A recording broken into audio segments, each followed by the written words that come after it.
We are in for quite a gloomy day today.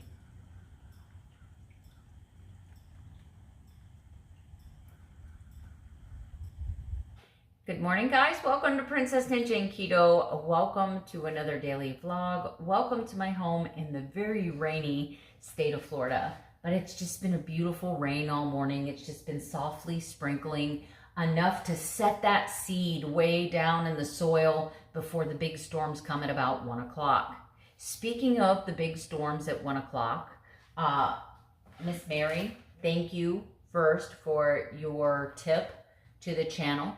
Miss Mary and Rick paid out for their resin order last night and left a generous $15 tip, and that is going to go towards my Samaritan's Purse Christmas Child fundraising goal of 20 shoe boxes. But let me tell you what's going on here. Because PayPal held 2 donations from last month equaling $63, Wendy and Harry made a large donation to the channel. I am already at 17 shoe boxes and my initial goal was 20. But here's what I'm going to do. Because I have faith and we did so well and we're so successful on our last mission, I'm upping that goal to 25. And don't worry, I'm not asking you for donations unless it's in your heart. I am going to make up any difference in the money with my own YouTube paycheck. So if you can't afford to give financially, put one of my playlists on that has 30, 40 videos and just let it roll through. Let the commercials roll through. You can help me increase my YouTube paycheck to cover those expenses. I just have faith. I have faith. And it's an important cause to me. If you have time, go online. Last month, we supported the Path of Citrus County. It is the only homeless resource in this county. They do a lot of great things for domestic abuse. They do Christmas programs. They literally own a whole entire street of houses where they have homeless people live there and work in the community. They have a huge garden where they have produce stands where they grow their, they're teaching these people how to be self-sustainable, right? Get back on their feet. They have work programs within the community. They have thrift stores where all of the donation proceeds goes towards helping the homeless. So you guys, for Thanksgiving, helped feed 85 people. And now our goal for Christmas is 25 shoe boxes. That's what it is now. But if the donations keep coming in, guys, I'm going to keep upping that goal. And I am fully, totally willing to come out of my own pocket to help us reach that goal. So let's see how many kids we can help this year for Christmas. And thank you for your love and your support and willingness to participate in these types of fundraisers. I want to help as many as we can. Anyway, so thank you for your generous contributions. Thank you for your watch time, your comments, your likes, everything. Now let's get on with today's channel, today's topic. Halloween. Speaking of Halloween, I know I'm off topic. Wendy and Harry put out a Halloween special and their editing skills are like, I'm like looking at some of the stuff they're doing and I'm like, how are they doing that? That is so awesome. So go make sure you check out their Halloween special with Wendy and Harry. That was so super cute. Wendy, you are just absolutely adorable. And you've been such a great support to me. So thank you. Anyway, so for Halloween, are you staying keto? Kind of keto? Or, and this is no judgment, or are you like, nope, I celebrate Halloween every year. I'm not giving that celebration up, and that celebration will include blah. I'm going to be giving you some tips and advice, no matter how you answered that question. Coming up next. All right, guys, so I made me a cheat sheet here, and I'm going to put it up so I can kind of keep myself focused on track. I don't want this to be a super long video because for those of you that are planning on going off keto for the holiday, I don't want you to feel like I'm brow bashing you. I don't want you to feel like I'm judging you.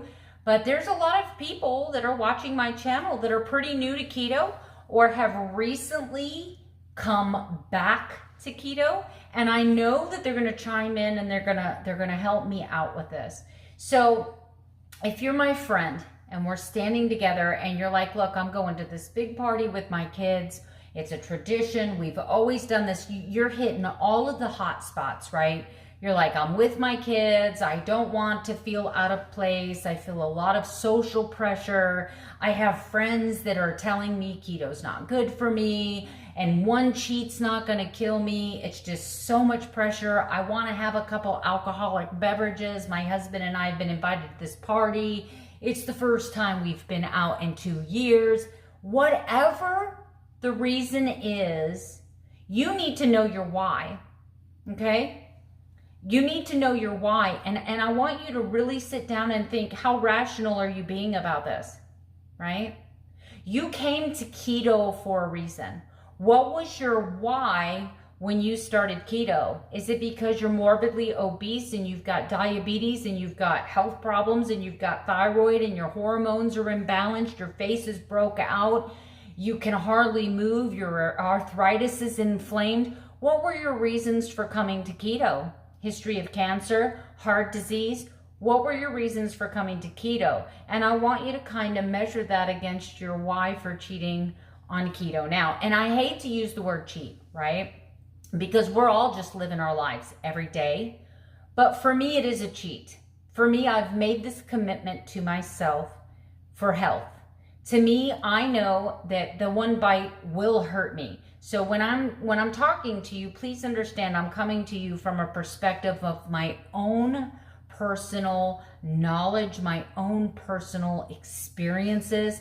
I'm not trying to shove any of my beliefs down your throat, okay? So think about your why. Why did I come to keto in the first place?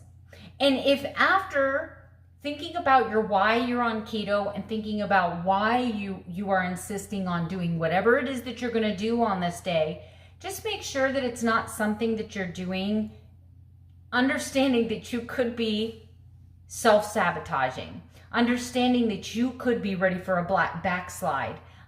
Just look for any hidden emotional reasons why you are dead set to take your list of why am I keto and why you're not keto today. You know what I'm saying? Make yourself a list and at least be honest with yourself about why you're wanting to cheat. The next thing that I'm going to ask you to do, so let's say that you've looked at your list of why you're on keto, you've looked at your list at why you want to cheat on keto, and let's say you just like, screw it, I'm going to have a good time. This is a holiday, it only comes once a year, screw you lady, whatever it is that you're thinking right now, right? You've decided you're going to cheat. Is there a way for you to make a compromise and minimize your damages, right? Let me give you some examples. Like, let's say that you know that this is going to be a huge buffet, and maybe you don't want to cheat, but you're worried that there's not going to be anything there keto that you can eat, okay?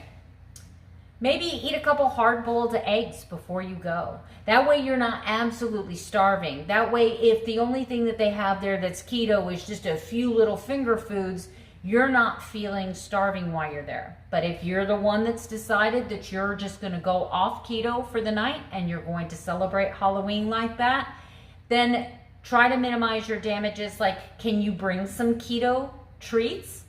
Maybe get some Lily's dark chocolate or get some dark unsweetened chocolate and make your own keto bark, like a keto-friendly version of bark. Could you maybe make some mug cakes with almond flour? Maybe bring a plate of some keto-friendly treats, right? That way you still feel like you're socializing, you still feel like you're having a good time, you don't feel like you're being deprived, takes off a little bit of the social pressure, and you're minimizing the damage. Because we all know that a smart cake, whether you like them or not, I don't want to hear that. Whether there's an ingredient in it that you don't like, I'm giving examples. That smart cake with 2 net carbs is not going to impact your blood glucose like a full-on fudge brownie, you know, death by chocolate. So make good choices. Maybe you say, I want to cheat on this day, but I'm going to cheat in the healthiest way possible. Maybe that's just an extra salad and you don't pull the croutons off. Maybe that's just a small piece. Maybe instead of you and your husband, or you and your spouse, or you and your significant other, instead of each one of you having a dessert that night, maybe you split a dessert. I'm not encouraging cheating, but I'm saying if you're going to do it, can you compromise? Is there anything that you can compromise on, right? To minimize the damages. But here's what I want you to do. So now you've decided that you are absolutely 100% going to blow it, right?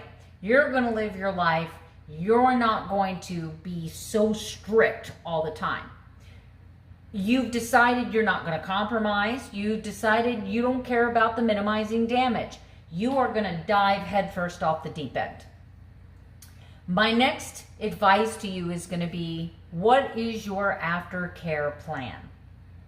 But before I get into your aftercare plan, the first thing I'm going to do is I'm going to strongly emphasize to all of you that are new to keto, if this is your first falling off, just know that falling off might be a little fun until the gastrointestinal stuff hits you a little later in the evening, because now your body has become a fat burner.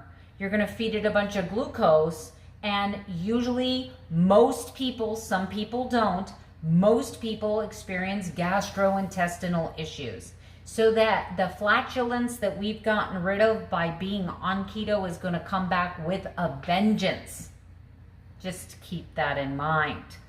I know this from personal experience. A lot of people can experience cramping, gas, diarrhea, mostly followed by a severe headache.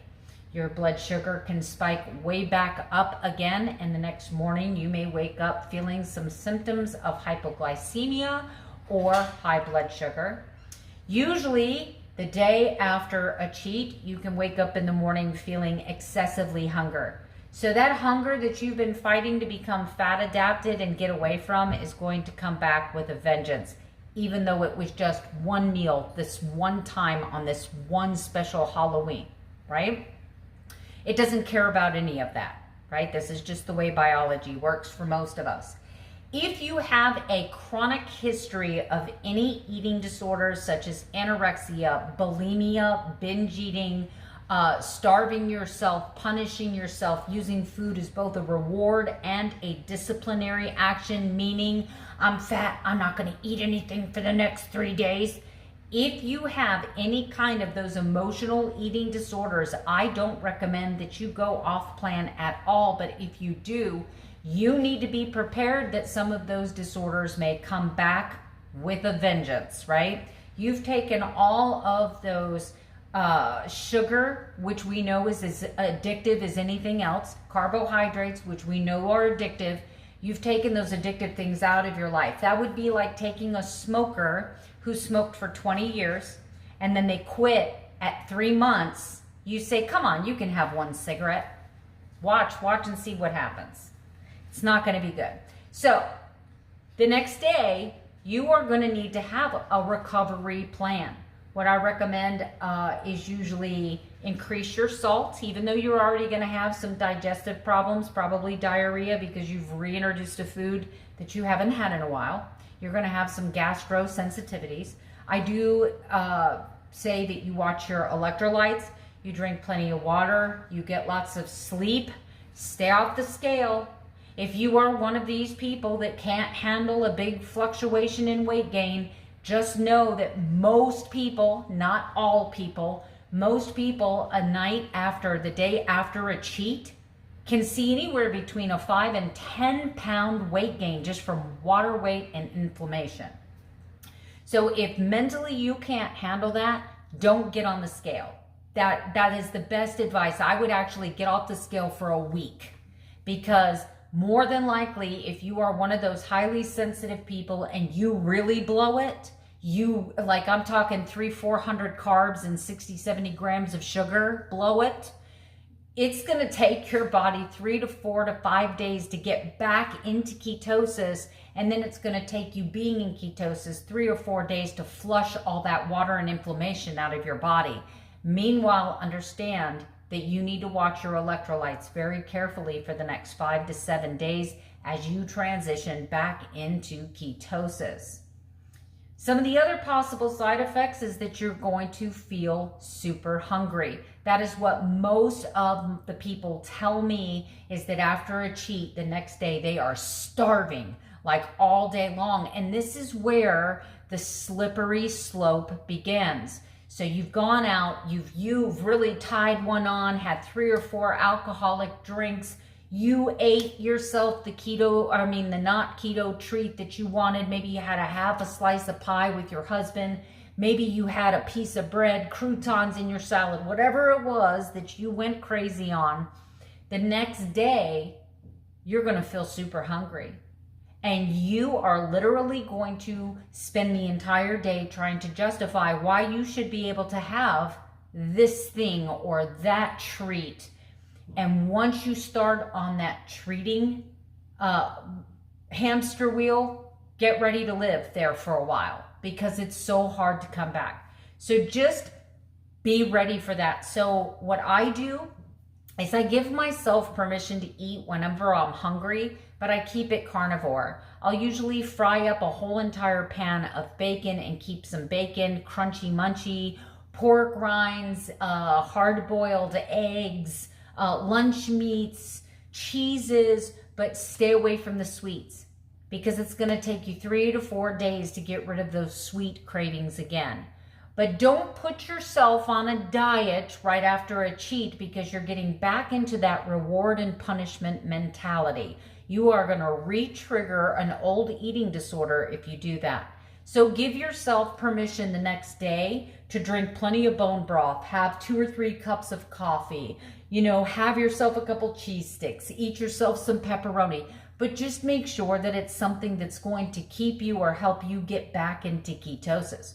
The sooner you get back into ketosis, the better you're going to feel, and the more minimal your hunger is going to be, the less the cravings are going to be, right? So have yourself a plan. Don't weigh in, put the scale up. But most of all, what I want you guys to know is whatever you decide to do, whether it's stay the course, congratulations for staying the course. If you decide that you're going to have a little bit more carbs, maybe you normally keep yourself at 20 carbs, you're going to allow yourself 50 carbs. That's amazing too. That's an amazing life decision. It's your life. You have to live it. Just know that there's an entire community right here that's going to be ready for you the day after Halloween to help you get back on course. What I want my subscribers to do today is I want you to list below your best tip for coming back after a cheat, what your best tip is. I want you to also, for those that might be new to the keto lifestyle, give them a symptom that you've had after making a cheat, and you might be able to sway them to make a better choice. So once again, I'm speaking to you from my experience only and some of the heartache and hardship I've had after a cheat. One bite will absolutely hurt me for 7 to 10 days. One bite. So don't fall for the peer pressure, right?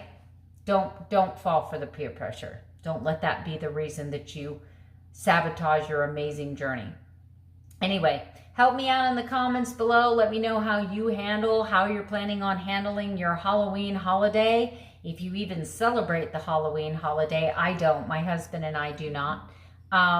But let me know how you're going to handle that, and give some really good sound advice. Please no fasting advice. Please no go on a strict water only diet. Please don't do that, because I have a lot of people that follow me that come from eating disorders, and I never recommend punishing yourself after a cheat. We're going to be gentle. We're going to love ourselves back into ketosis, which means allow yourself to eat whatever you want, as long as it's keto, right? For a couple of days till you get a handle on those carbohydrate and sugar cravings. Give me your best advice below, and let's show some love to the people who are not planning on staying keto through the holidays. And let's definitely make sure next week that we're here for them for their restart. But anyway, I will see you guys after dinner. Guys, this is my dinner tonight. I have about 7 ounces of blackened snapper, and I have about 8 medium blackened shrimp. I made myself some tartar sauce out of 1 tablespoon of Duke's mayonnaise and a teaspoon of dill relish. And that's dinner.